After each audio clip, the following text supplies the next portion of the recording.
بسم اللہ الرحمن الرحیم۔ خود اعتمادی میں کمی در حقیقت خود شناسی میں کمی کا مسئلہ ہے۔ جب ایک بار آپ اپنے بارے میں جان جاتے ہیں تو آپ کو معلوم ہو جاتا ہے کہ آپ جو کچھ ہے وہ کیوں ہے، تب آپ خود کو بہتر سے بہتر کرنے کے قابل ہو جاتے ہیں۔ خود اعتمادی کے ذرائع۔ اعتمادی کا پہلا ذریعہ علم ہے، لہٰذا اپنا علم بڑھائیے۔ علم میں نصاب علم بھی شامل ہے اور غیر نصاب علم بھی، اور تمام علم حاصل نہیں کر سکتے مگر آپ اپنے فیلڈ میں جب تک نہایت علم حاصل نہیں کریں گے آپ کے اندر خود اعتمادی نہیں آئے گی۔ اپنے کردار کو اچھا بنائیے۔ انسان جتنا اچھا اور سچا ہوتا ہے اس میں اعتماد اتنا ہی زیادہ ہوتا ہے۔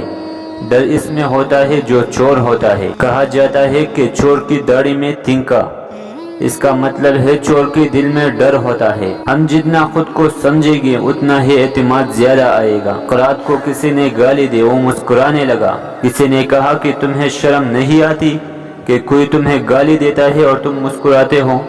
سقراط نے جواب دیا، یہ جو کہہ رہا ہے غلط ہے، میں وہ نہیں ہوں۔ جس کو اپنا پتہ ہوتا ہے اس میں کنٹرول ہوتا ہے، اسے پتہ ہوتا ہے کہ میں کسی کے برا کہنے سے برا نہیں ہو جاؤں گا۔ اللہ تعالیٰ پر جس کا ایمان زیادہ ہوتا ہے اس کو کوئی خوف اور ڈر نہیں ہوتا، اسے پتہ ہے کہ وہ محافظ ہے، اس سے بڑا محافظ کون ہو سکتا ہے۔ پریکٹس بھی اعتماد بڑھاتی ہے۔